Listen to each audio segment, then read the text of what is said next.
وأشهد أن سيدنا محمدا عبده ورسوله لا نبي بعده. اللهم صل على سيدنا محمد الفاتح لما أغلق والخاتم لما سبق ناصر الحق بالحق والهادي إلى صراطك المستقيم وعلى آله حق قدره ومقداره العظيم. أيها الناس أوصيني وإياكم بتقوى الله. اتقوا الله حق تقاته ولا تموتن إلا وأنتم مسلمون.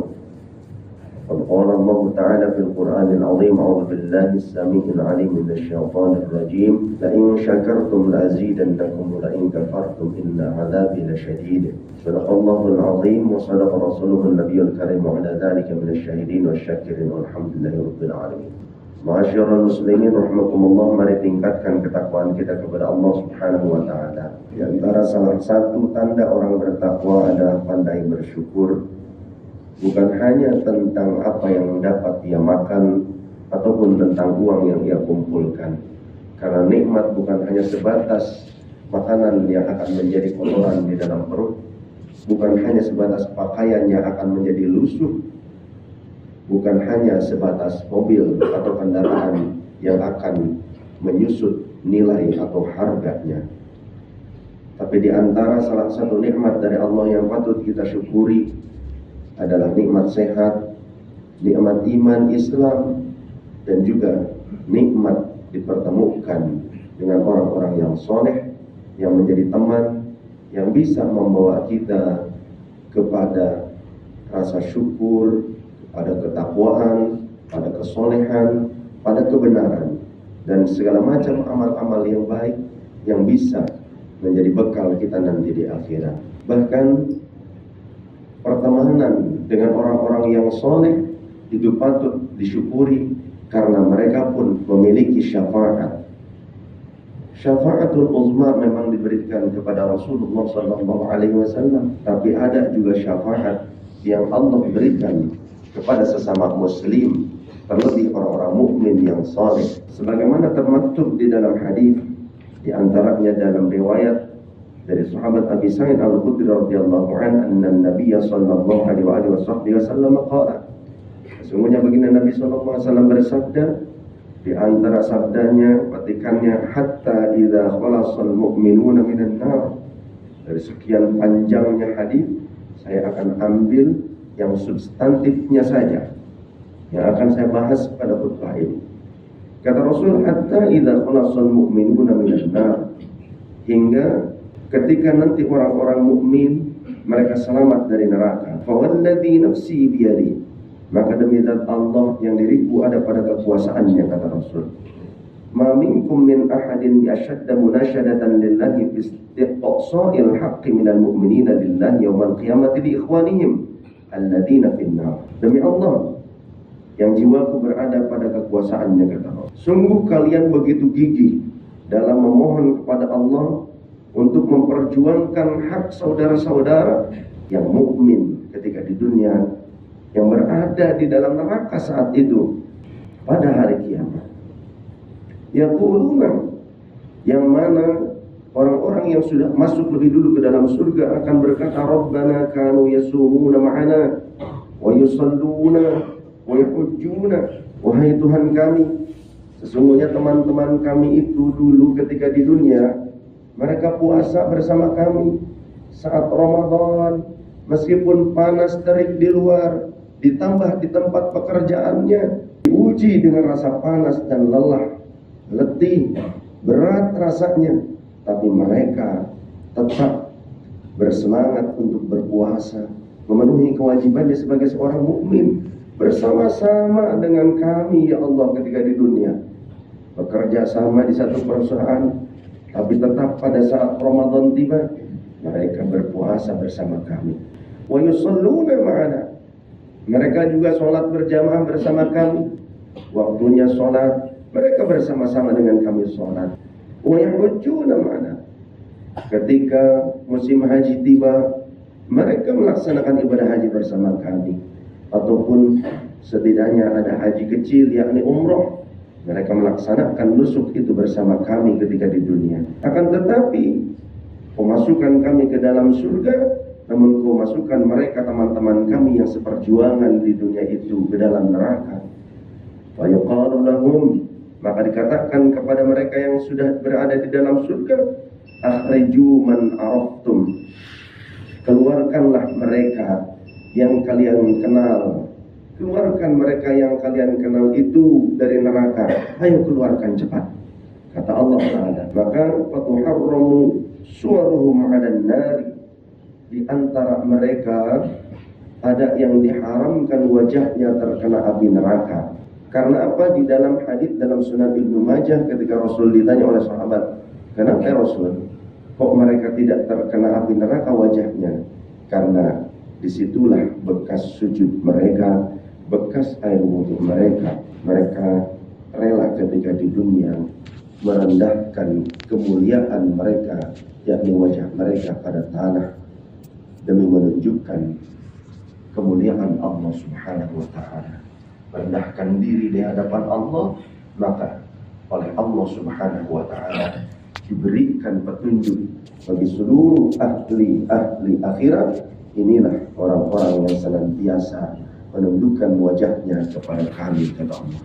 Fayukhrijuna khalqan katsiran qad akhadhat an-naru ila nisbi saqaihi, maka keluarlah atau dikeluarkanlah banyak orang dari dalam neraka, yang mana pada saat itu ada di antara mereka yang masuk ke dalam neraka hanya sebatas setengah betisnya saja ada. Lalu ada juga wa ila rukbatayhi, ada yang sampai dengkulnya ada. Nyelup ke neraka hanya sebatas setengah betis ada. Ada yang sampai sedengkul masuk ke nerakanya ada. Tsumma yaquluna rabbana ma baqiya fiha ahadun mimman amartana bih. Hingga ketika sudah dikeluarkan mereka langsung berkata kepada Allah, wahai Tuhan kami, sungguh kami telah mengeluarkan mereka sebagaimana Engkau perintahkan kepada kami. Mungkin dalam benak saudara-saudara bertanya, lalu bagaimana orang yang ahli surga itu ketika masuk ke dalam neraka untuk menyelamatkan saudaranya? Bukankah dia juga akan terbakar? Itu pun ditanyakan di dalam riwayat yang lain dalam Sunan Ibnu Majah nomor hadis 60. Ditanyakan oleh sahabat kepada Rasul, maka Rasul berkata, demi kekuasaan Allah, oleh Allah Subhanahu wa Ta'ala, orang-orang ahli surga yang diperintahkan untuk menyelamatkan saudara-saudaranya ataupun teman-teman mukminnya yang berada di dalam neraka, ia tidak merasa kepanasan. Bagaimana pendapatmu tentang malaikat yang menyiksa ahli-ahli neraka, sedangkan malaikat itu adalah makhluk yang tidak berdosa? Mereka adalah pengemban perintah Allah sebagai eksekutor untuk para pendosa yang ada di dalam neraka. Apakah mereka ikut terbakar? Tentu tidak, karena Allah telah memberikan pengecualian kepada mereka. Lalu kemudian ketika orang-orang mukmin yang berdosa sudah diselamatkan oleh teman-temannya, lalu dia melapor, ya Rabbi, kami sudah mengeluarkan mereka. Kata Allah, cari lagi temanmu yang masih menyisakan keimanan, meskipun setengah koin dirham, seukuran setengah koin dirham. Dirham adalah koin mata uang yang bahan bakunya terbuat dari perak. Kalau dinar adalah koin mata uang yang terbuat dari emas. Meskipun hanya setengah koin dirham kira-kira keimanannya tersisa pada saat kematiannya, keluarkan, kata Allah. Maka dicari, kemudian dikeluarkan lagi, dimasukkan ke dalam surga. Sudah ya Allah. Lalu kemudian kata Allah, cari lagi temanmu yang masih memiliki keimanan meskipun sebesar dzarrah. Dzarrah adalah partikel yang sangat kecil.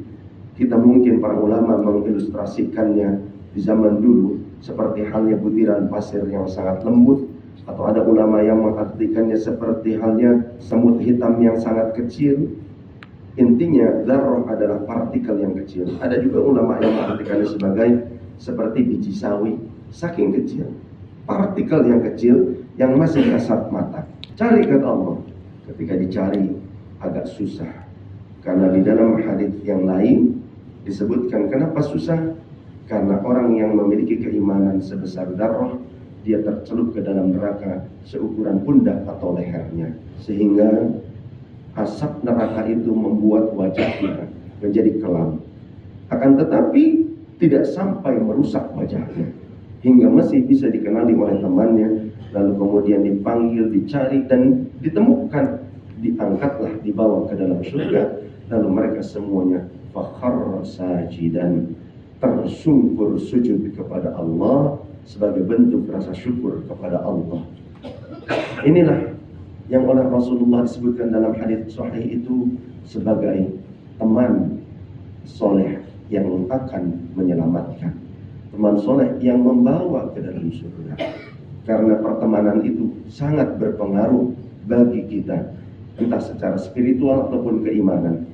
Rasulullah berkata, almar'u ala dini khalilihi, seseorang akan sangat mudah terpengaruh oleh kualitas keimanan dan agama teman-temannya.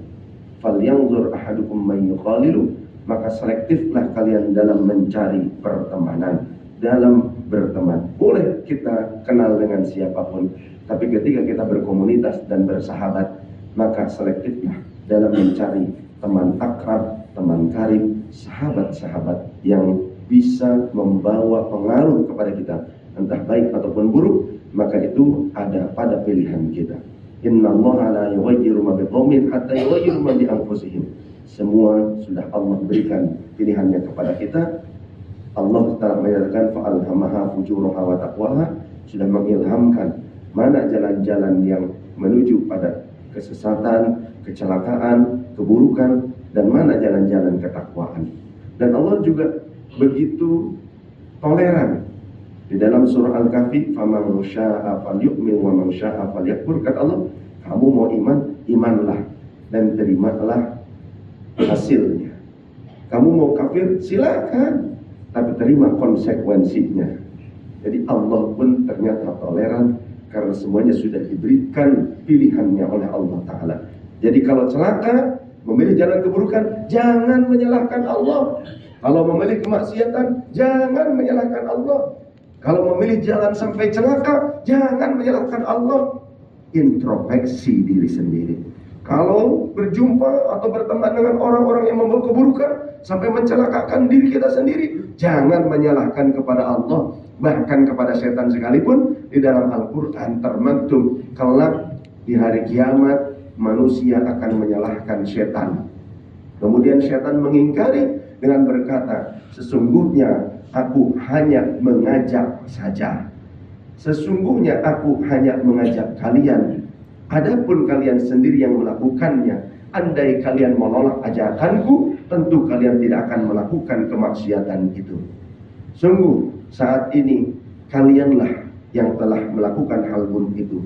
Jangan kalian timpakan tuduhan itu kepadaku. Setan berkata seperti itu nanti di akhirat. Sehingga tidak perlu menyalahkan setan, salahkan saja diri sendiri. Kenapa tidak mau ngaji, akhirnya tidak tahu jalan yang benar ataupun jalan yang buruk, atau salah pilih pengajian. Sehingga ketika salah pilih pengajian, jangan dianggap itu hal yang biasa. Bahkan bisa jadi justru itu akan membuat kita celaka. Ini pengajiannya hafal Quran orangnya. Apakah semua orang yang hafal Quran itu pasti faham Al-Quran? Allah menyatakan dalam Al-Quran, "Tsumma awrasna al-kitaba alladziina istafaina min ibadina, faminhum zalimun li nafsihi, wa minhum muqtasid, wa minhum sabiqun bil khairati biidznillah." Di antara orang-orang yang oleh Allah diberikan kesempatan untuk bisa menghafal Al-Quran, kitabullah yang suci, "Tsumma awrasna al-kitaba alladziina istafaina min ibadina." Kemudian kami mewariskan Alkitab ini, Al-Quran, kepada sebagian orang-orang yang kami kehendaki. Tidak semua orang bisa hafal Al-Quran, tapi yang hafal Al-Quran terbagi menjadi 3 kategori. Faminhum zalimun li nafsihi, dia hafal Quran tapi tidak sesuai dengan maqasidus syariahnya, bahkan bisa menyesatkan. Yang waminhum muqtasid, separuh-separuh dipakainya, separuh dipakai, separuh diingkari.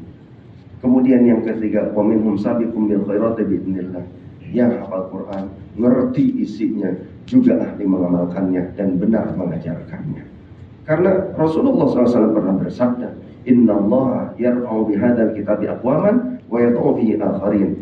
Sesungguhnya Allah mengangkat derajat sebagian manusia atau beberapa kaum dengan kitab ini, yakni Al-Quran, wa yadh'u bihi akharin, dan Allah juga akan merendahkan sebagian yang lainnya dengan kitab ini juga.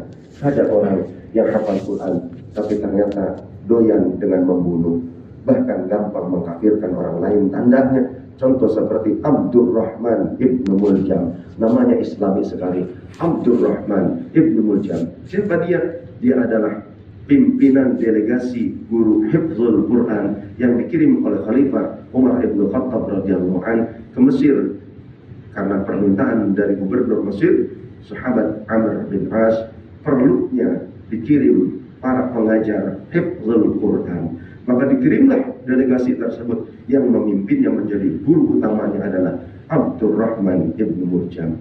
Tapi dialah yang kemudian membunuh Sayyidina Ali karramallahu wajhah ketika mengimami sholat subuh.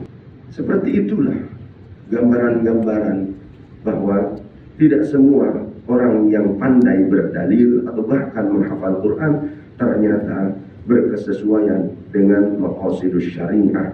Bahkan Imam Ibnu Hajar Al-Haytami sampai beliau berkomentar, berkata tentang hadis. Kalau tadi tentang Al-Quran, kemudian tentang hadis. Imam Ibnu Hajar Al-Haytami yang wafat tahun 974 Hijriah, dikuburkan di Ma'na, menukil perkataan ulama salafus saleh, yakni Imam Ibnu Uyainah. Imam Ibnu Uyainah wafat tahun 198 Hijriah. Beliau berkata, Imam Ibnu Uyainah, dinukil oleh Imam Hajar, al-hadithu mudillatun illa lil fuqaha. Hadis Nabi itu bisa menyesatkan orang-orang awam yang belajar secara otodidak, kecuali bagi fuqaha. Kecuali bagi fuqaha, kata Imam Ibnu Uyainah. Itu di zaman salaf. Beliau wafat tahun 198 Hijriah, gurunya Imam Ahmad bin Hanbal. Sampai berkata demikian. Beliau ahli hadis, muhaddits, sampai mewanti-wanti dan berkata, hadis Nabi bisa saja dengan mudah menyesatkan orang awam yang belajarnya otodidak, maksudnya seperti zaman sekarang, hanya berlandaskan terjemahan, nggak mau belajar kepada ulama yang bersanad, kemudian malah menyalah-nyalahkan ulama bersanad, yang akhirnya menjadi sesat dan menyesatkan. Itu sudah ada sejak zaman dulu, sejak zaman ulama salafus saleh. Nauzubillah min dzalik. Semoga Allah hindarkan kita dari sifat sombong dan salah memilih teman ataupun salah berkomunitas. Semoga Allah lindungi kita dan mengarahkan kita menuju pada teman-teman yang bisa membawa keselamatan dan memberikan syafaat kita dunia wal akhirah. Barakallahu li wa lakum fil Qur'anil azim wa nafa'ani wa iyyakum bima fihi min ayati wa dzikril hakim wa taqabbal minni wa minkum tilawatan innahu as-sami'ul alim.